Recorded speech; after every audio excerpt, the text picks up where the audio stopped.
And good afternoon, everyone, and welcome to South Florida Fertility Expo and our weekly Sunday talks, providing resources and support for individuals on their fertility journey.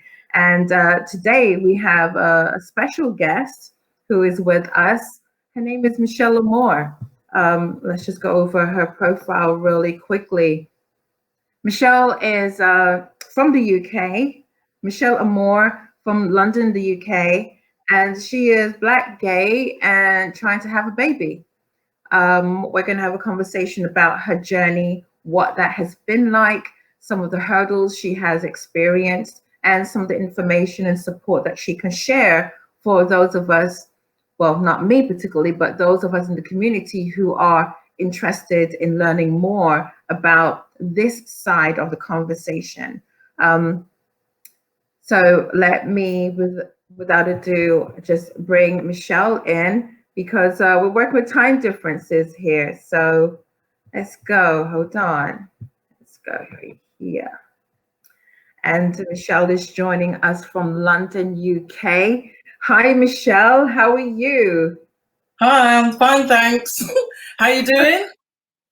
I'm doing great. I really appreciate you giving us some of your time and also taking the opportunity to share with us your journey, especially right now with COVID-19 in the UK. I'm aware, obviously I'm from London. I'm aware of what's happening over there. And I appreciate you sharing your journey with us. So before I move forward, let me just share with our guests here a little backstory. Michelle is a friend of mine. We have been friends for how long, Mish? Over 20 years. We've been friends for a very long time. Very long time. And over the years, we have had multiple conversations, and this conversation is one that we've had quite a few times. And just for those of you who may be curious, Michelle volunteered to share her information, to share her story with us. Michelle, would you like to just give us a quick background on who you are, what you do, and how you got into the space? Okay, well, I'm a filmmaker by trade. I'm a TV and film production technician and TV broadcaster.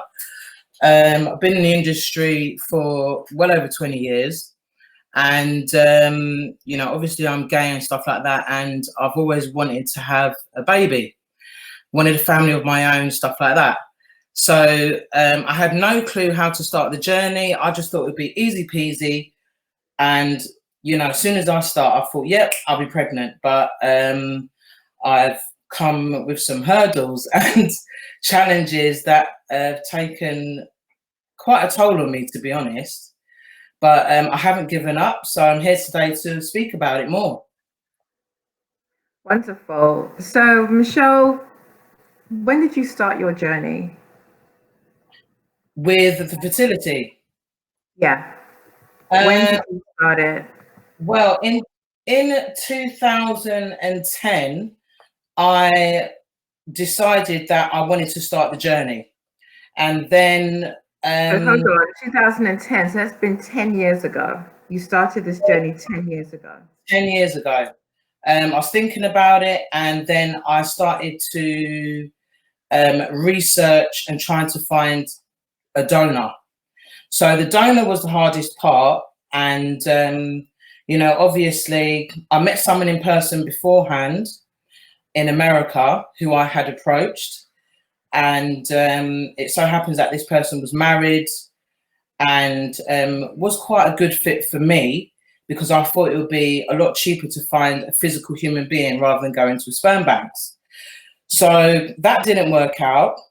And then I decided to go the sperm bank route, because obviously, it's a lot safer and stuff like that. So starting to find, sperm banks, looking at them and stuff like that, I realized that there was difficulties finding diversity. There wasn't very many Black donors on the sites or Okay. people of colour. So So, I so, was, uh, so I've got a question for you right now. yeah. So, how did you find your sperm donor? Can you explain to us the process that you went through to find that, being a Well, gay female? basically, I went online to research sperm banks. I found two. They were both, well, I found a lot more, but the ones that I was interested in were the ones in America because of their rules and regulations and their stringent checks. So I chose one in California and also another one in Georgia.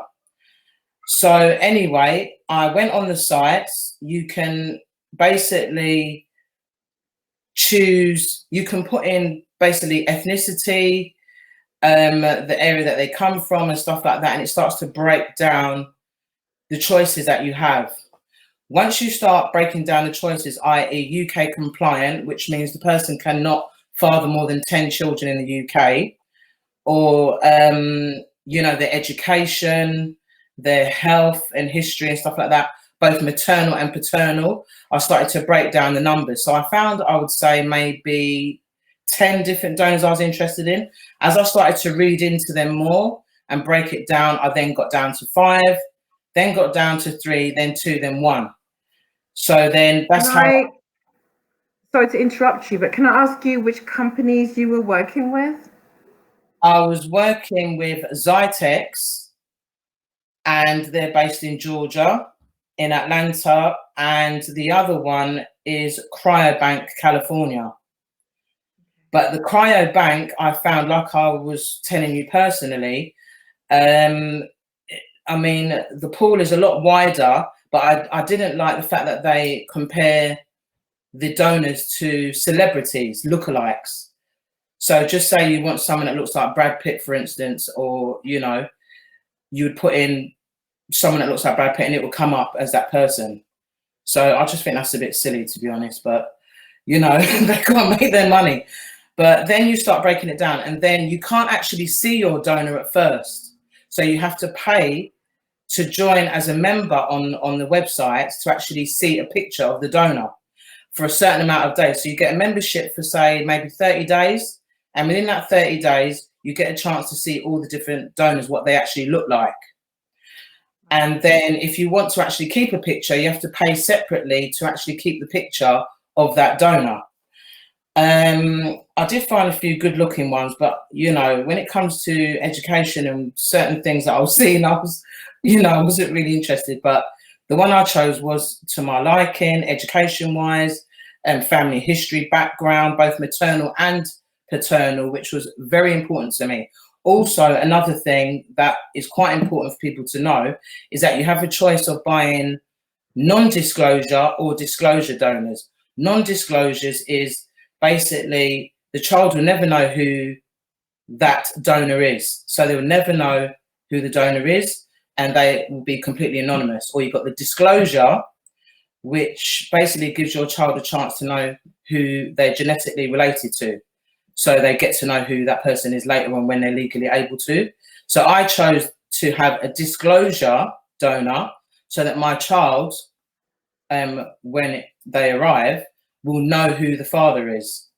And they can trace their siblings, their half siblings, if need be, through other donations. So that was very important to me. I think a lot of gay people do tend to not want to find a known donor because they want to seem like they're basically doing this process on your own. But I do believe that without the little swimmers, you can't get pregnant. So I do believe it's important that the child will know where they come from. It's just, it's just human rights. They should know who they are. So let me ask you this, Michelle. So we're going to go back a little bit. Why did you want to take this journey of being a mother and going through the process that you've chosen to go through? Why did you make that decision? Well, I've always wanted to have my own family. I've always wanted to have children. I love children to death. I have a lot of children in my life and I just love children. and I wanted to have my own, but I did want to go into it in a partnership, like in a relationship, but I'm a single female. So as a single female, your options are quite slim. Previously, beginning of the journey, before I started, I wanted to be in a same-sex relationship with somebody who the woman would actually do the carrying for me. So that didn't actually go to plan in previous relationships. So I decided to do it myself, which was a very, very hard decision. Being gay, but also I'm not, the feminine of women. So I didn't want to carry it. I just think it doesn't look too good being a tomboy with a belly and all the rest of it. So I thought to myself, you know what, I'm going to have to really pray to God and just ask him what to do. So I decided to do it myself. And that's when, I stumbled upon all these issues, basically trying to find somebody. I had options of choosing friends. I know a lot of friends that, nice people in my life, but I felt that through past experiences of watching other people from the gay community choose friends to have children with, they end up in issues in court. There's always battles because they don't go into contracts, because at the end of the day, you're bringing a life into the world, and you're not in a partnership with somebody. If you're gay and you're doing it as a single person, you have to do this on your own. So therefore, if you're choosing a co-parent, you could stumble across some problems if you choose a friend, because you might not have the same views. You might say one thing in the beginning, and then later on down the line, you might want something else. And I always just think that it's important to do something like this legally and properly through the correct channels. That's why I chose a sperm bank. Okay. And that's it, really. Great. So I appreciate you sharing that. So I showed you a bunch of questions that I had. So where are you right now in your journey? How many times have you tried this procedure in the last 10 years? Well, I've had altogether, I've had around 7 rounds of fertility treatment. I actually chose to have IUI, which is intrauterine insemination. That is basically medicated insemination. So what they do, you will go to the clinic, they will give you, you have to take some injections every day to stimulate your ovaries, to increase the amount of follicles that are available to be used for your cycle, because usually every month you only have 1 follicle available, and that's your cycle. So, if it's not fertilized, it will drop and, you have your cycle. But with assisted fertility, they need to manipulate your ovaries. But what happened in the beginning, I found out I had a brain tumor. So that affected my fertility and the messages which the brain sends to your ovaries. So basically, it wasn't, you have this thing called luteinizing hormone, which happens when you're pregnant or around that time when you're ovulating and stuff like that. I wasn't ovulating and I wasn't having a cycle. So I had to take medication to stabilize this, which took around 4 years to stabilize. So that obviously. And this is after they diagnosed your tumor. Yes. Your brain tumor. Yes. So the brain tumor actually affects your fertility. The brain tumor that I have, I still have it.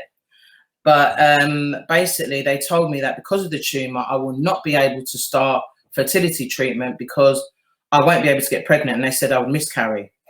So I had to wait. So obviously, that now brings me up in age, because I started this around 35, I would say. So basically, I said to myself that I would wait till I was healthy enough to start the process, which I did. Yeah. So I did the IUIs. They were not successful. And it is extremely expensive because you have to take a lot of medication and the injections every month. It also is a strain on the body. So you get, you know, side effects, headaches, stuff like that, bloatedness, your boobs swell, stuff like that. So I think the hormones that they inject you with kind of, it's more like estrogen. It gives you a lot of female hormones. So obviously you're not in a good mood.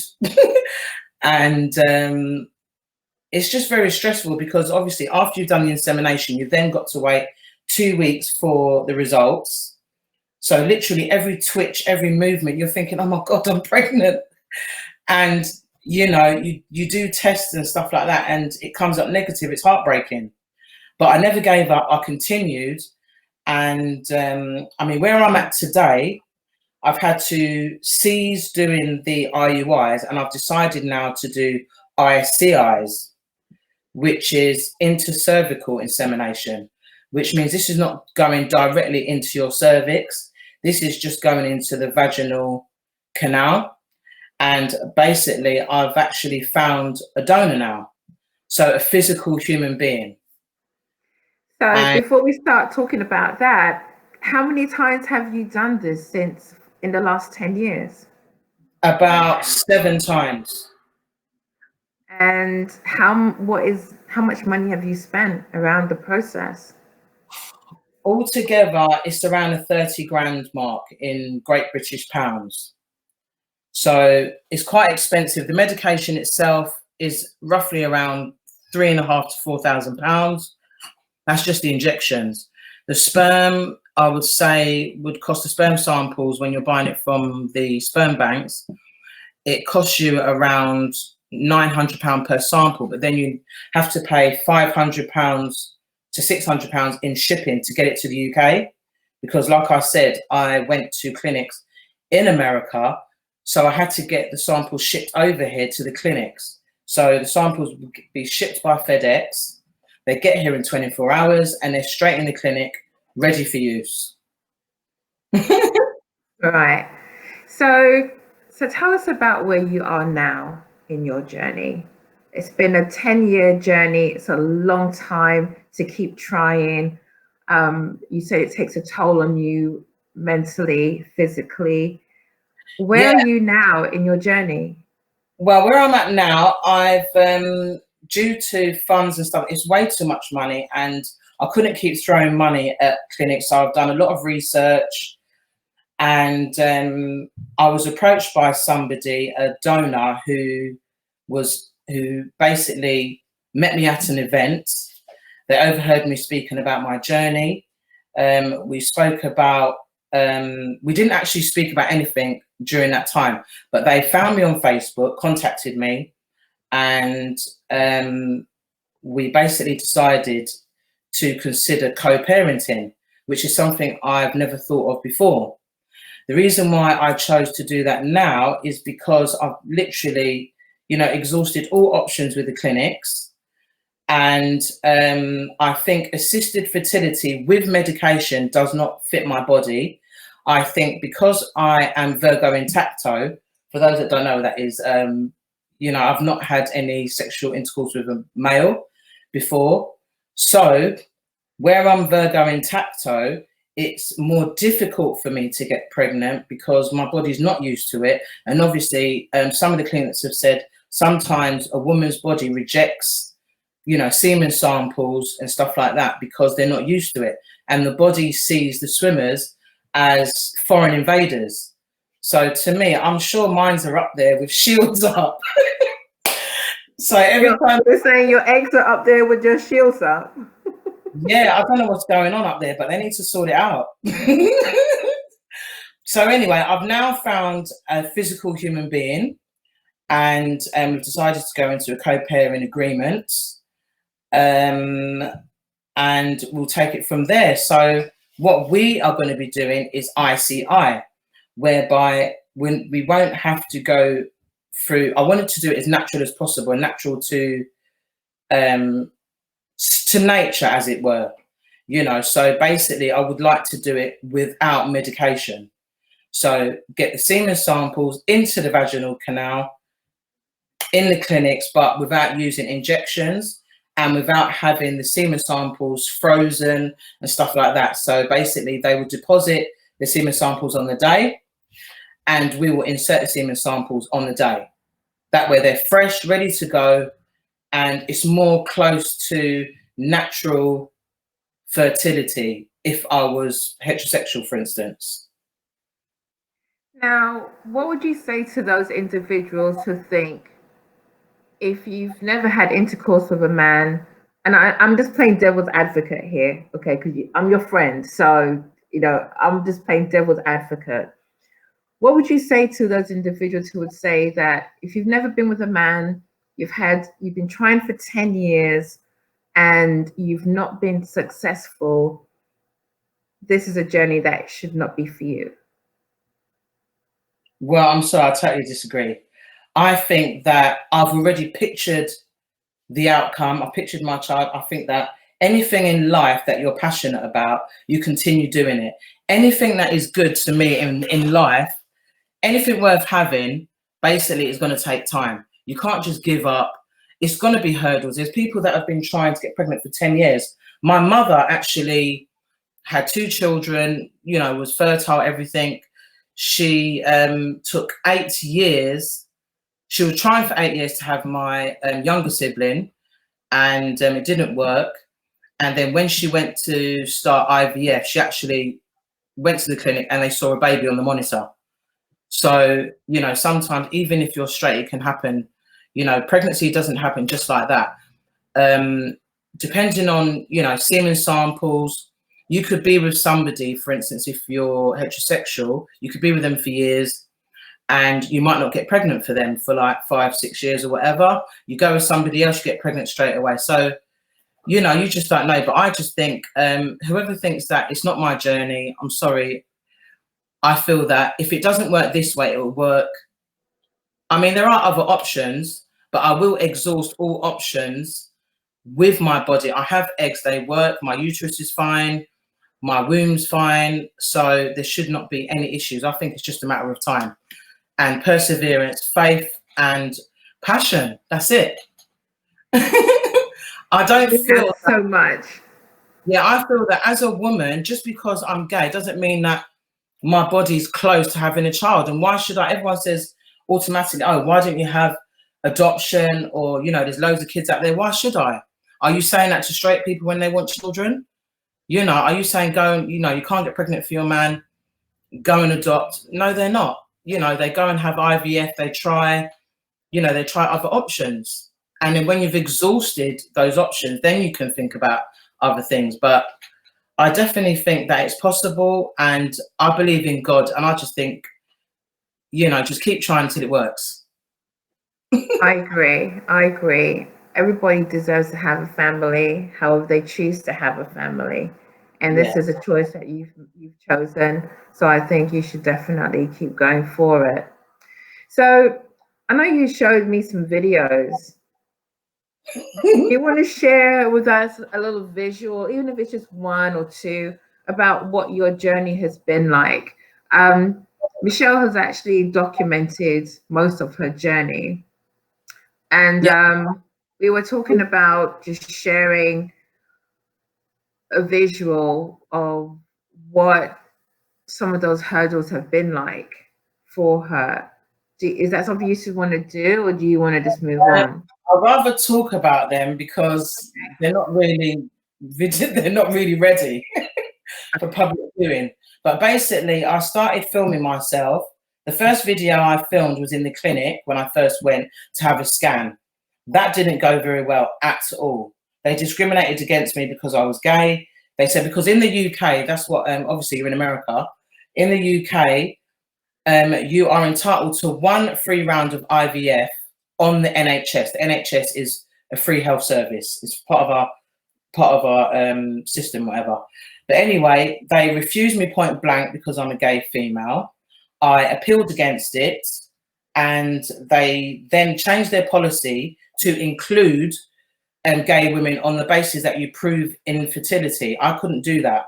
So obviously, I appealed and stuff like that, but I still didn't get through. I did not get any free IVF on NHS.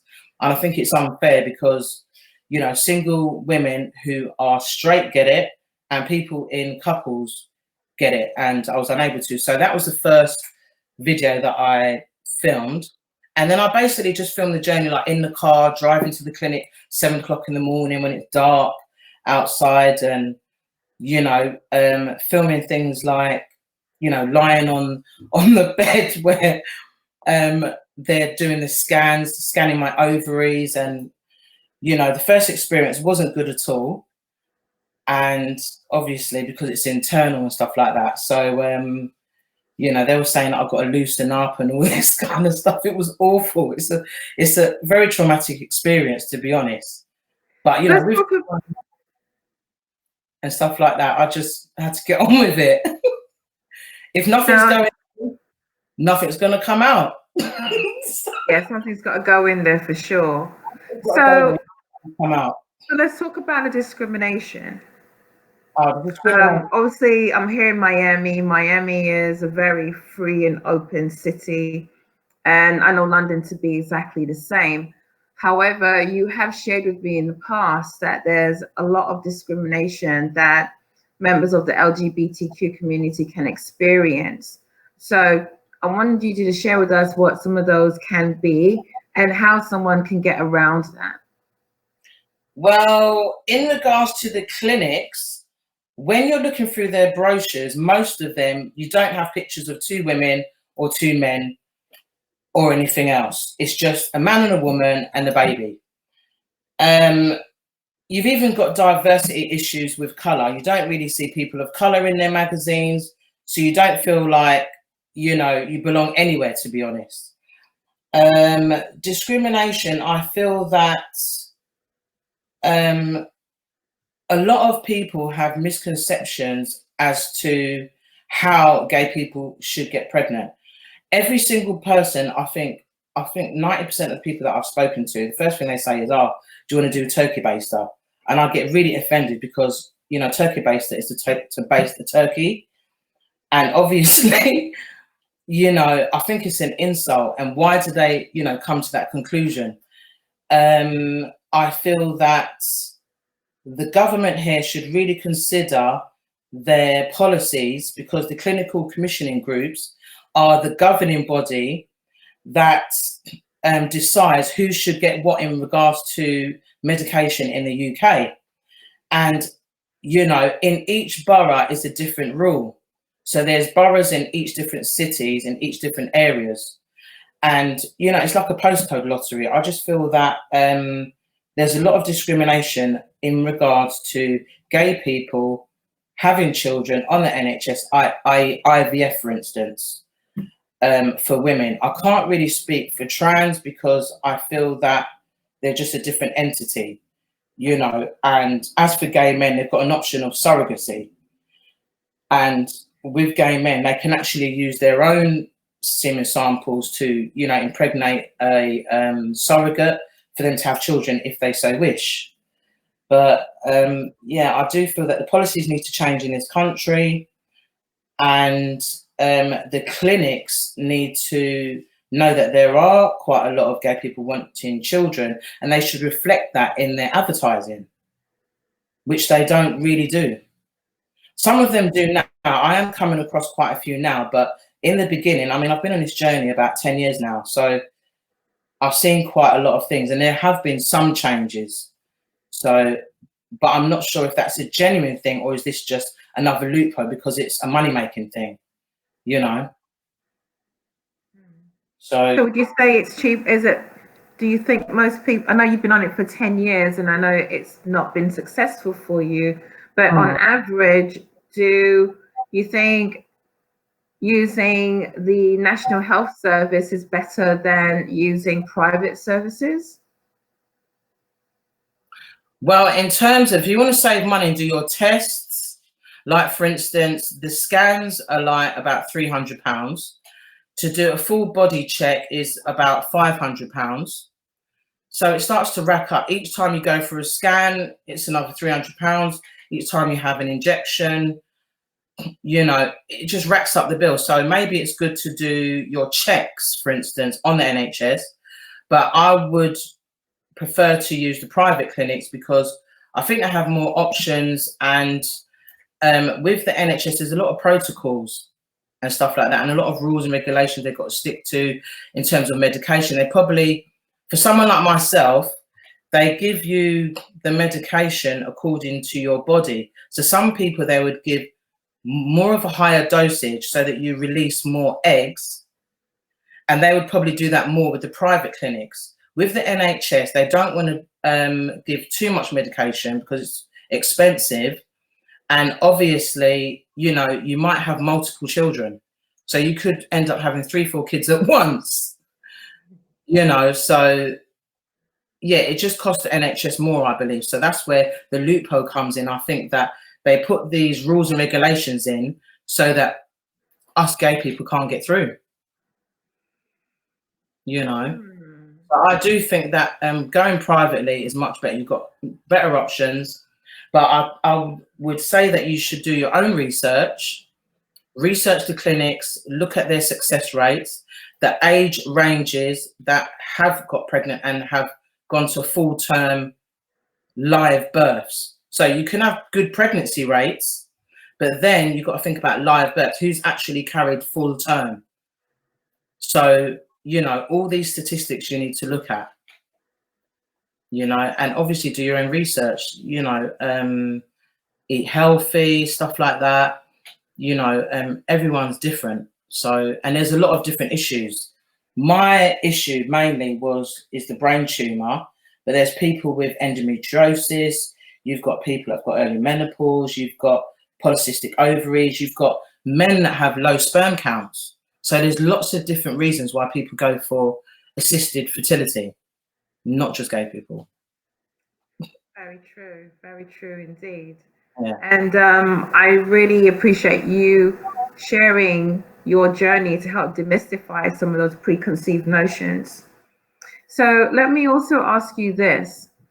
In your journey, where have you received support?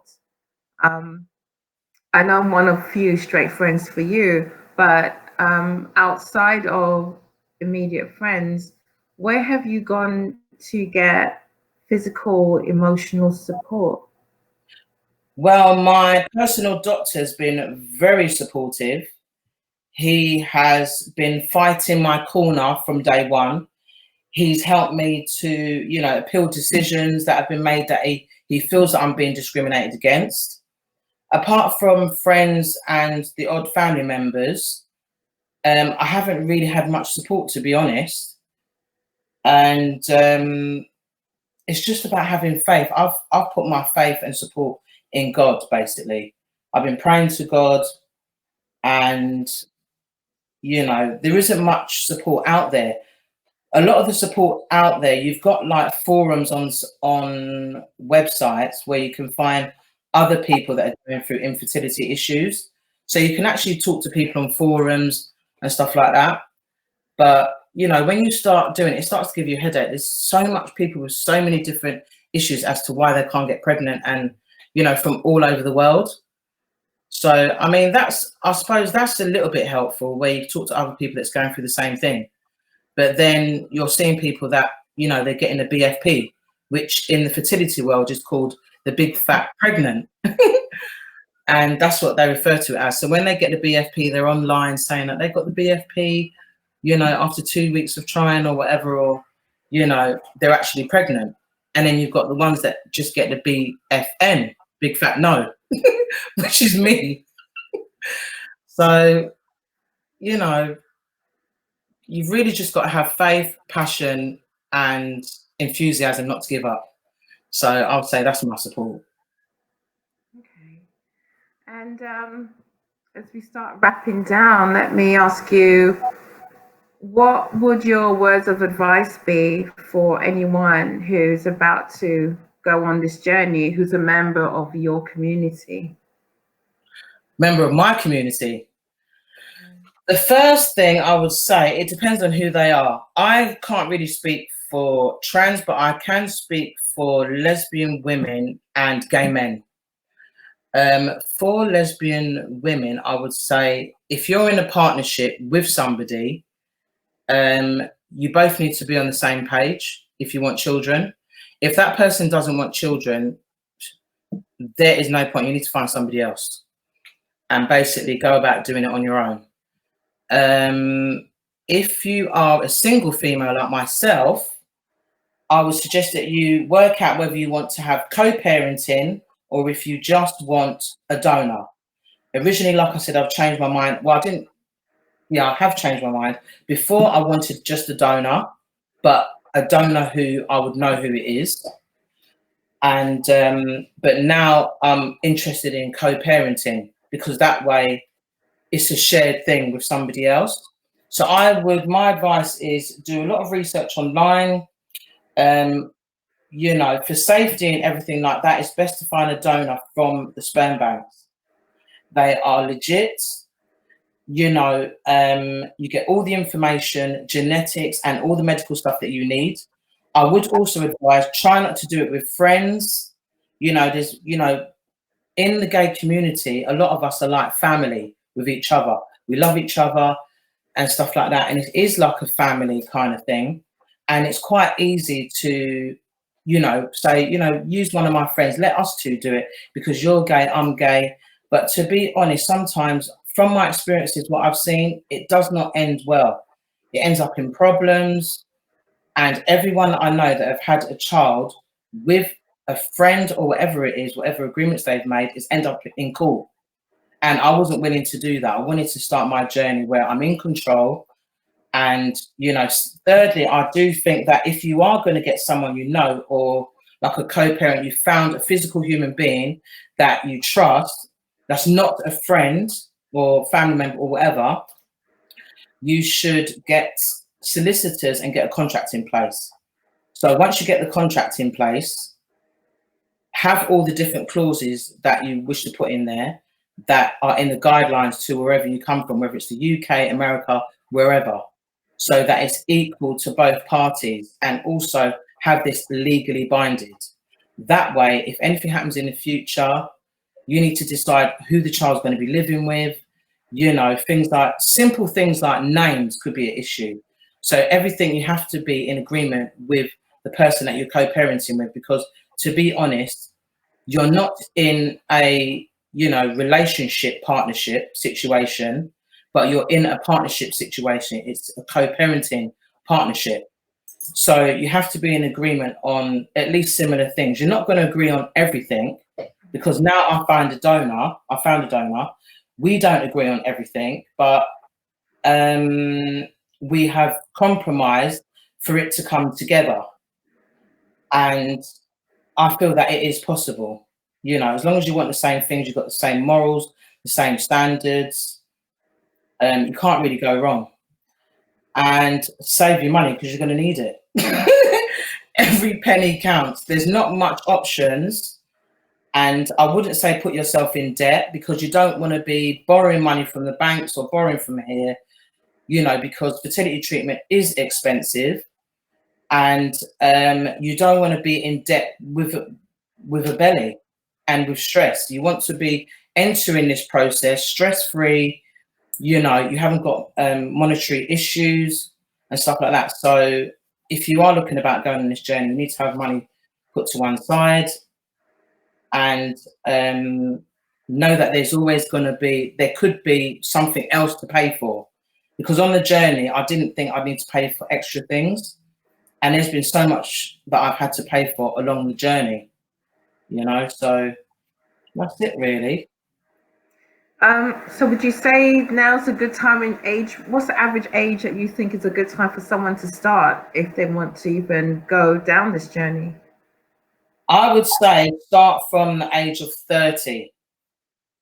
If you're really serious about having a child, once you reach 35, it's issues, because you are born with the amount of eggs. As a woman, you're born with the amount of eggs that you have in your body. Therefore, they start diminishing month after month. So when you get to 35, between the age of 35 and 40, it then becomes a little bit more difficult. I wouldn't say it's impossible, but it becomes a little bit more difficult to get pregnant because you're not in your prime.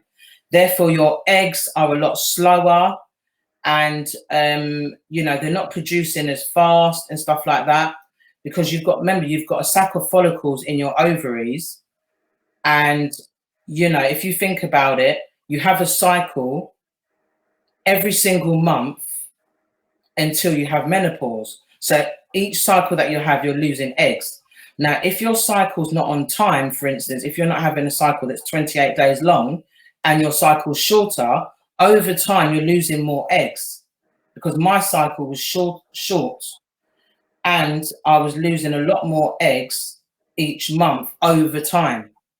So I would say start from 30, because once you reach 35, even the clinics are not doing people over 40 unless you are using doing either IVF up to the age of 45, or you're doing egg donations. So a lot of the clinics after 40, they keep suggesting egg donation, because egg donations you can find from a younger woman who's got fresher, younger eggs, and obviously you haven't got the problem of possibly having, damaged eggs, because as you get older, the quality of the eggs get lower.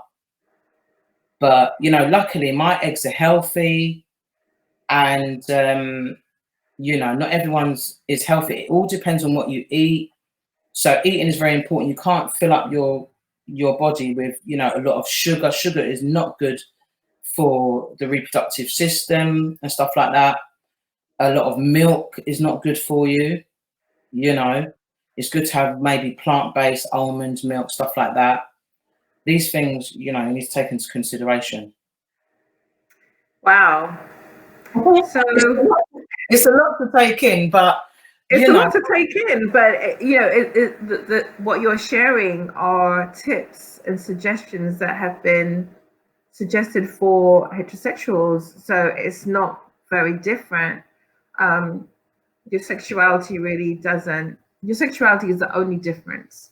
And like you shared, you have chosen to go an alternative route by having an agreement with your partner, donor, co-parent. Yeah. What's the right terminology? Co-parent? This will be a co-parent donor, because we're not in a relationship and we're only embarking on an agreement for co-parenting. So once the child is born, we are the legal parents of that child. So we both have equal rights to the child.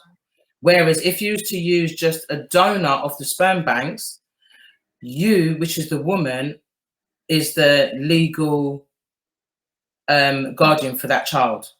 So the donor has nothing to do with it until the child is 18.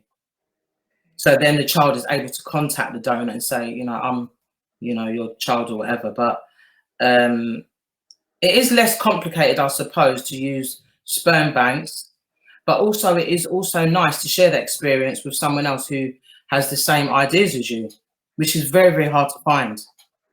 Because like I was saying before, actually I didn't say that, a lot of gay women are that desperate now that sometimes they go the route of having sexual intercourse with men just to get pregnant.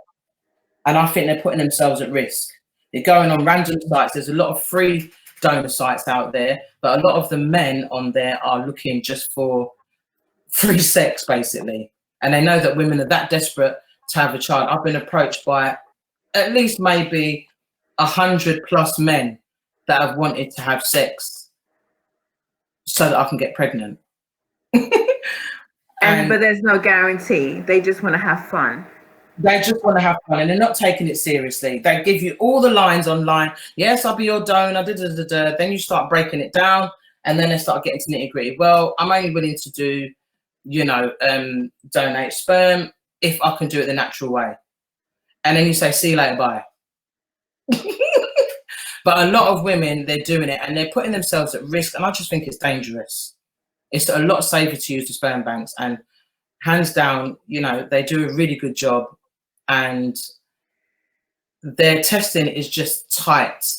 You can't go wrong. I'm going to ask you, so why did you choose to use a sperm bank in America and not the UK? Like, what is the difference between the States and the UK? In the UK, there is not enough diversity. When I started to break it down, I think I found 2 black donors. Okay, so you wanted a black donor? Yes, I did. I wanted someone of color, at least from the Caribbean, something. Do you know what I mean? From my background, my ethnicity.